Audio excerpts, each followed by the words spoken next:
The Samsung Galaxy S25 Ultra deftly manages to meld the consistent Galaxy S series aesthetic with all that made previous Ultras notable, including the S Pen, but this phone is also distinctly different to all previous Ultras thanks to deep and richly baked in generative AI capabilities. It's a fantastic mix that will please the most ardent Android, Samsung and Google Gemini fans. Is there such a thing as ultimate phone design? That was my first thought as I held the new Samsung Galaxy S25 Ultra and turned it over in my hand. Surely it's lost a bit of identity as it shed the last vestiges of Galaxy Note design and adopted the more familiar and blockier look of its Galaxy S Breathin. The Galaxy S25 Ultra looks not only more like all other S25 phones in the lineup but more like an iPhone than ever before.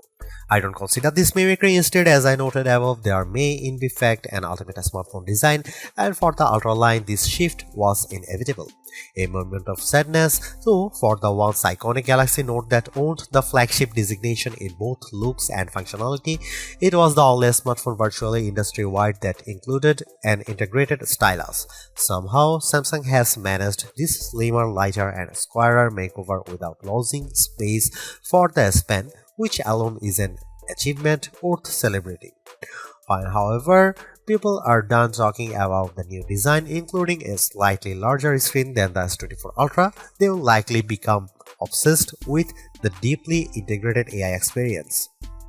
With the S25 line, Samsung has effectively blurred the lines between Galaxy AI Bixby's system-level AI actions and Google's Gemini's generative AI capabilities, and Samsung isn't shy about presenting its partners' capabilities. They are accessible through a long press of the power button, and while the connections between Gemini, Google's apps, and Samsung's apps isn't always seamless and automatic, when it works, it's smooth and quite useful.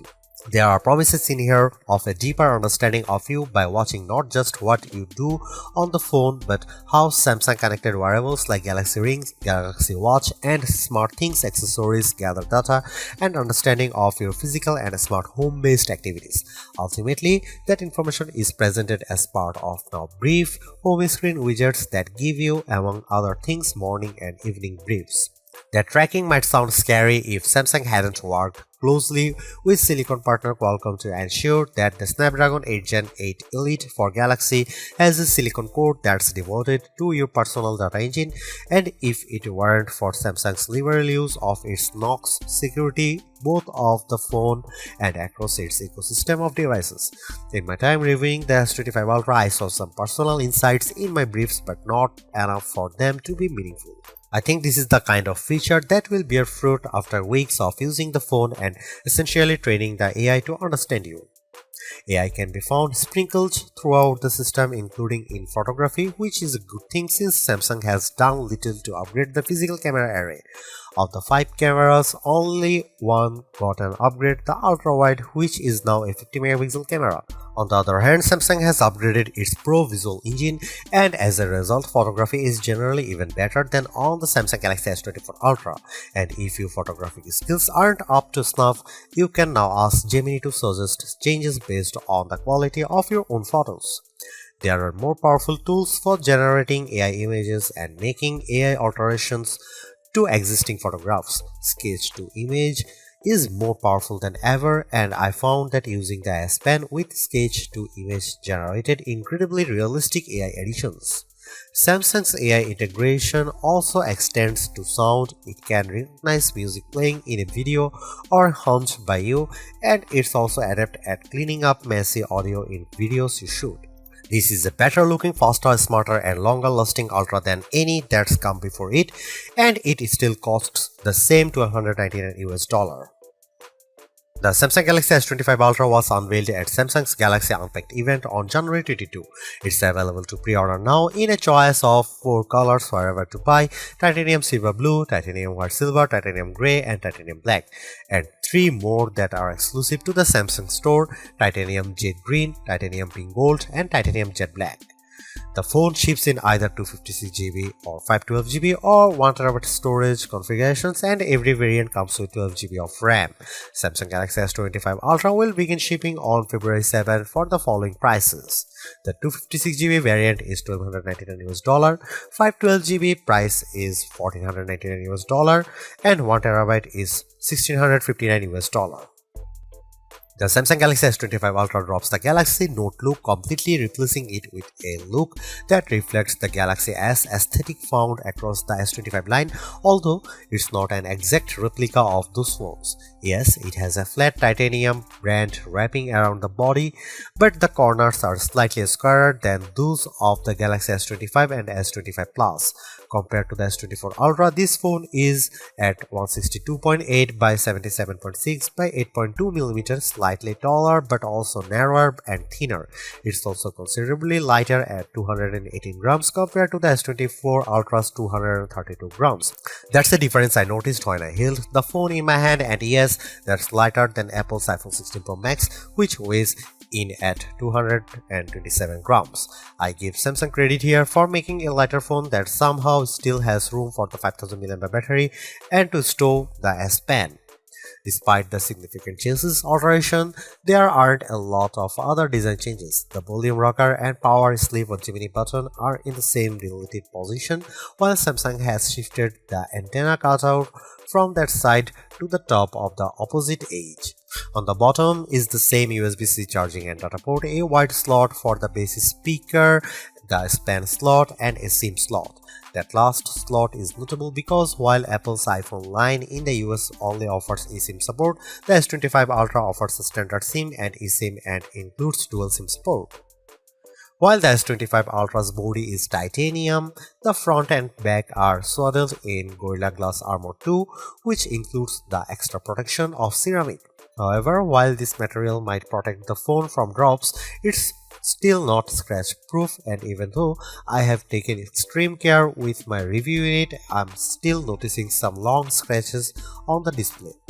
They are not deep and they are not noticeable when the screen is off. Still, I wait the day when a smartphone manufacturer can deliver a truly scratch-proof display. Overall, I like the new look and feel of the Samsung Galaxy S25 Ultra, and I don't mind that it's lost a bit of its distinctive Note aesthetic. This is a big screen handset that I enjoy holding and using. Samsung has managed to make the Galaxy S25 Ultra screen 6.9 inches, that's 0.1 inches larger than the S24 Ultra's screen, and it's all thanks to a 15% smaller bezel surrounding the display. This change to the screen size is almost the full extent of changes between the S24 Ultra and S25 Ultra. It's still a Quad HD Plus display that's capable of running 3120 by 1440 pixels, which is higher res than the iPhone 16 Pro Max's 2868 by 1320 Super Retina XDR display. You won't see that S25's Quad HD Plus resolution though unless you dig into setting and switch from the default Full HD Plus resolution, and there's a good reason to leave well enough alone, as the Full HD Plus resolution looks excellent in most situations and you will get better battery life by sticking with the lower resolution. This is still an adaptive refresh rate display, auto switching from 1Hz to 120Hz on an as needed basis. Again, you can save a bit of battery life by switching to 60Hz, but the battery smooth motion is, in my opinion, worth the trade-off. There is one notable update that's not to the display itself, but the display is where you'll see it. ProScaler is an image upscaling technology adapted from Samsung's TV Tech. The ability to upscale any lower resolution content is powered by silicon and might come in handy if, say, you are playing an old game or watching an old video on the Quad HD Plus screen. It's a beautiful, perfectly flat screen, and unlike on the iPhone 16 Pro Max, there's no large island cutout for cameras, sensors, and information. Instead, there's just a small circular cutout for the 12-megapixel front-facing camera, and it's not something you notice while watching movies, playing games, browsing the web, or engaging with Gemini. Underneath The screen is an ultrasonic fingerprint reader. I initially only registered my thumb but found that the scanner sometimes struggled to read my print. My skin is incredibly dry right now, so that might have contributed to the flakiness. Later, I registered multiple digits and found better luck with an index finger. I also used a pin and my face to unlock the phone. At a glance, the Samsung Galaxy S25 Ultra camera area looks unchanged from the S24 Ultras, but Samsung has given the array a visual upgrade. All the lenses now appear to almost float above the chassis. It's a neat effect, but for the most part it's a skin-deep alteration and Samsung has left almost all the camera aspects unchanged. Here is what you will find on the S25 Ultra. You get the same 200 megapixel main sensor, 50 megapixel 5x telephoto, 10 megapixel 3x telephoto, and 12 megapixel front shooter found on Samsung's previous Ultra model. The only new camera of the bunch is the 50 megapixel ultra wide. More pixels here mean better low light performance for ultra wide shots and more detailed macro shots. As evidenced in my test, this is mostly because the camera defaults to bind shooting, which means it's combining roughly 4 pixels for each one in the final image. Similarly, you will do most of your 200 megapixel main camera shooting in a pixel binned 12 megapixel mode. Here are some camera samples of Samsung Galaxy S25 Ultra.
The Samsung Galaxy S25 Ultra is the best Android phone you can buy right now.